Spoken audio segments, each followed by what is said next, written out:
sounds kind of crazy. Yo, what's going on? I hope you're doing well. Welcome back. Today I want to talk about a process I use sometimes when I'm chopping samples, especially when I'm trying to just come up with a really quick chop, or I don't immediately hear what I want the beat to sound like when I hear the sample. This process, a lot of times, I especially use with house music. I don't make many videos on the house beats that I make, but especially since I've gotten the MPC Live II, I've been making a lot of house. It's been super fun, but this process can definitely be done on any sampler, especially MPCs. I've done it on every one of mine. And as we're getting into it, you'll see that it's a really great way to get something going right away. And I often find too, it's a great way to pull something out of your sample that you didn't initially hear in terms of a sequence, in terms of a beat. So let's just get right into this. I hope that we can come up with something fun and we can just jam a little bit today. But the record we're going to be sampling for this house beat is from this record right here. One Flight Up, Dexter Gordon, Don LeBert as well. Let's go. You already know what it is. So I'll record this onto the MPC, and then once it's loaded up, we'll start looking at how to chop it, and we'll start going over this process. Let's get it.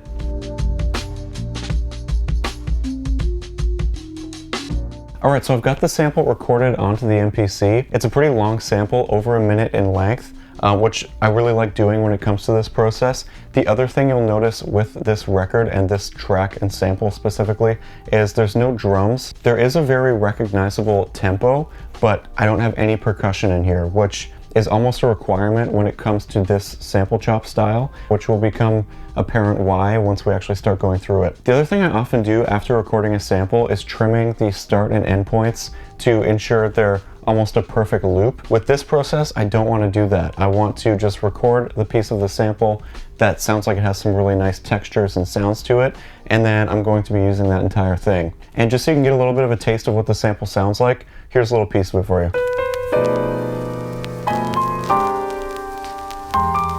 So what I would do 99% of the time I'm chopping a sample, let's say we're taking this one, I'll play the chop in manually. I'd want to take those major piano hits, kind of tie it a little bit to the tempo, so it'd be something like this.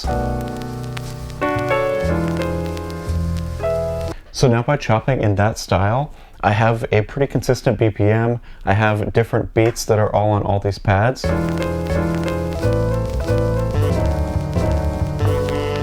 But what I like to do when I'm having a hard time figuring out the chops I want, or I really just want something spontaneous and that could provide something that I didn't initially hear, is I'll go to regions and chop by region. So because this is a long sample, I'm just turning up the regions count here. Let's do 46. Now we have these chops here.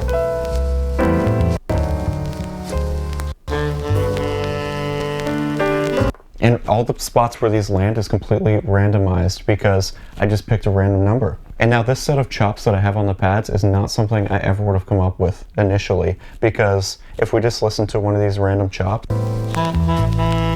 the saxophone comes in halfway through the chop, we're starting the pad halfway through a piano chord, so it really just doesn't, at this point, sound like something that would work super well. But I'm going to convert these chops into a new program, and then let's work with this, and I'll try to show you how these sort of random chops can come up with some really cool grooves sometimes, hopefully. And I do want to do a house beat for this, so I'm going to set the BPM pretty high.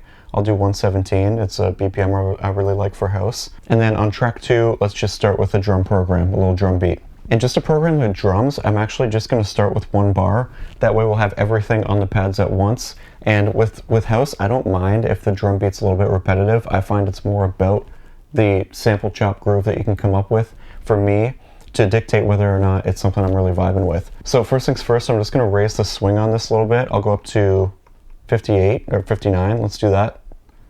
Close. And then in the step sequencer, I will select pad. There's a good kick. I'll go here, here, here, here. How's that? I like that. Now let's find a clap.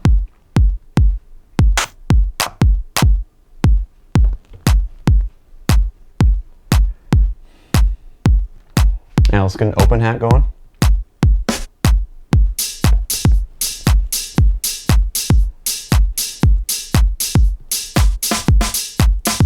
I like the snare sound too. Let's see if we can incorporate that.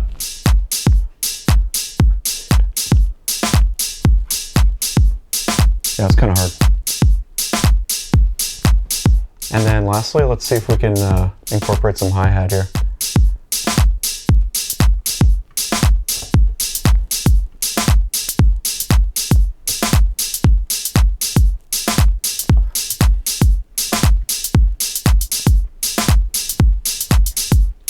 That swing sounds nice. Alright, that's a good starting drum beat. When it comes to making house and pulling something together quick like this, I actually love using the step sequencer. So again, this is only one bar, so I'm just going to go into the sequence. I'll double length and double length again. That gives us 4. And now I'm going to play the drum beat, and then let's mess around with these really short random chops and see if there's something that we can come up with that. So I'll go back to track 1, go to the new sample. Let's do it.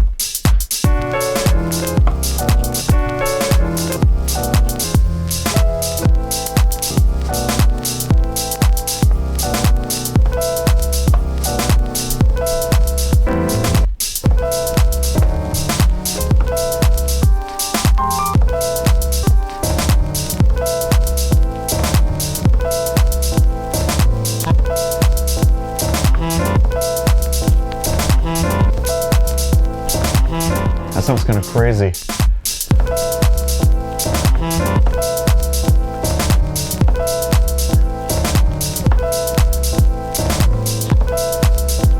I'm gonna go ahead and record that. That sounded kind of nuts. I'm super into it.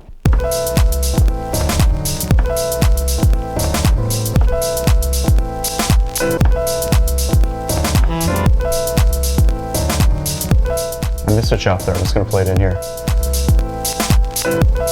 Or the next time.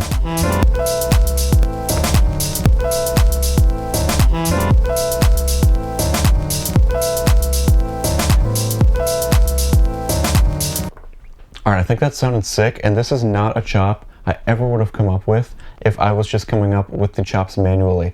But because I just took this long sample, let's get some random chops out of it, especially with no percussion. And the reason I said you can't have percussion in the sample is because the snares, the hi-hats would be at such random places within these chops. It would really distract when it comes to trying to add your own percussion into it, because most likelihood is the snare is going to be somewhere random, the kicks are going to be somewhere random, and it's just going to sound really disjointed. With this, even though it still sounds a little bit disjointed, it's more so, it just gives us a really choppy feeling, especially with the house music. The way I really like to jam with this kind of chopping style too is we have something really good here, but we can find, I have multiple pages here. Let's just kind of see what else we can find here. I'm hoping for a sax sound.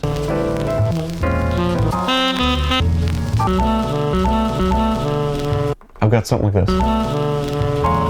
You can play the sample and try to find little places where you can fit that in, because we're not trying to maintain the original melody of the sample. This is just coming up with something completely different.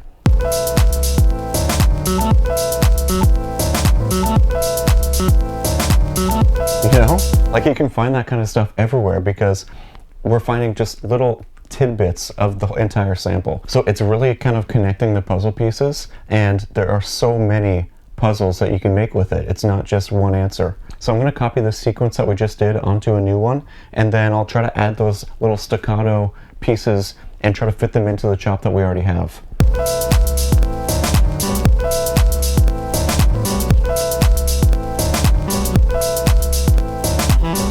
So now we have those two really similar sequences, but I think they live really well together on their own. So I think we can keep this jam moving melodically, and I want to show you a trick that I use when I'm making house beats like this, and it's to add a really good melodic element, but it's also almost a percussive element too. So I've added an electric piano plugin that's just built into the MPC onto this, track 3.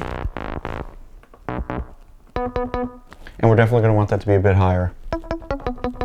So what I like to do is just try to find one note that works really well consistently through the beat. So I'll start off by doing that.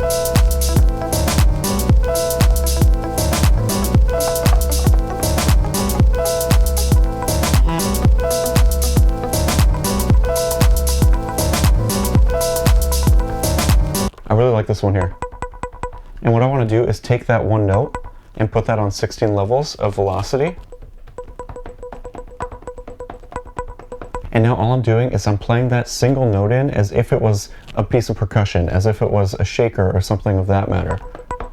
But I'm always sort of changing the velocity because it gives us this really cool textural sound. So let's go ahead and add something like that in.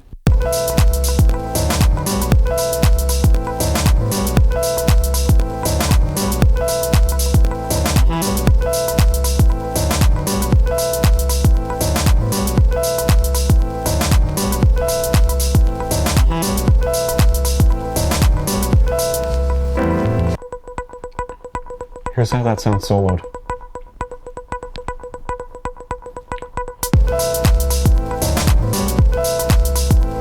And that's definitely not something I would have playing throughout the entire beat, but it's something really cool to add in through portions. I'm super happy with where this jam is going so far, but I want to add in a bass line to this. So I have the Korg Monologue here set up next to me. I love this thing specifically for its sequencer. That's why I actually have the MIDI of this controlling the Novation Peak, but I just can't get rid of this thing because I love the sequencer so much. So I'm actually just going to move some stuff around so that you can see the monologue, and then we'll go ahead and add a bass line to this, and I'll show you why I love this sequencer so much. But again, what I love about the monologue is how simple yet effective I find the sequencer can be. So let's put together a really quick bass line here. So I'm going to play the beat quick. And what I want to do is try to find 1, 2, 3 notes that work really well with this sample chop.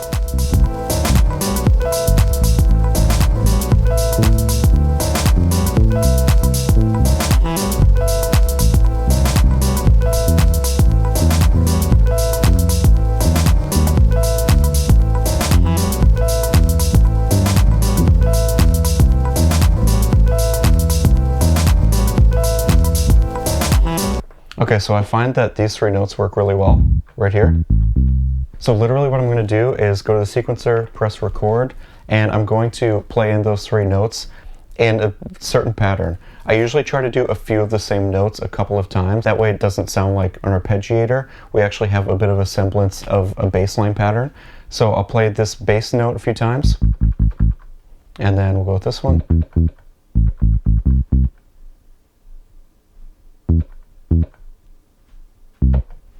Something like that.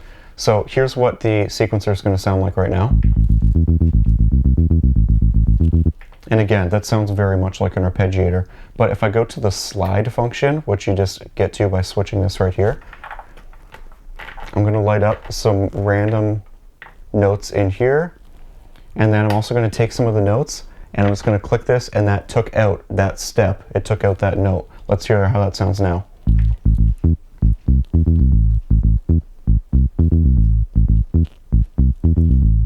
I'm going to take that out. And then if I want to connect 2 of the notes that are the same, I can see that they're right here. I'll just go ahead and highlight that. And now let's hear how that sounds with the beat. I'm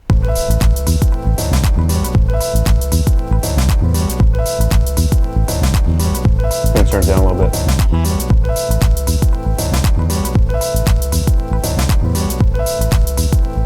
Okay, it sounded kind of sick, but I don't love it. So what I'm going to do is just go to record and try a different pattern.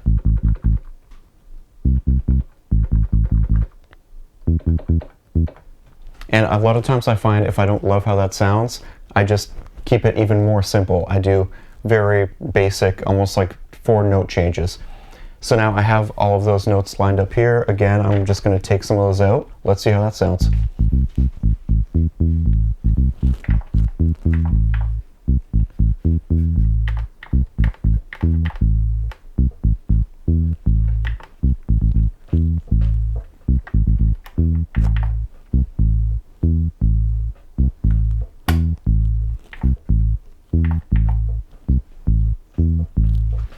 That's super basic. Let's see how that sounds with the beat.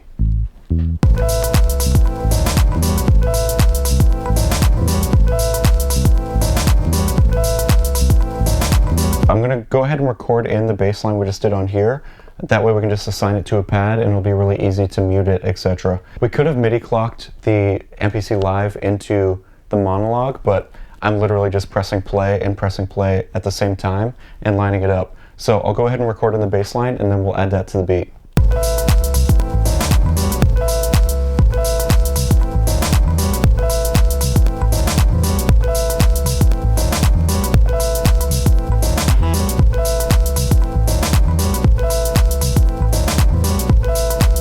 So I think that wraps it up for this really quick jam. I really just wanted to show how you can use this simple chopping technique to come up with something that you may not have initially thought of when you heard the sample, or if you're having difficulty coming up with something in your chops. It's a really great way to just turn up the regions, come up with something completely random and offbeat. And a lot of times I find, especially in house, it makes something that I think is really cool. But if you like the video, make sure you give it a thumbs up and subscribe if you want to see more videos like this one. I appreciate you as always for hanging out. Thank you so much. Hope to see you again soon. Peace.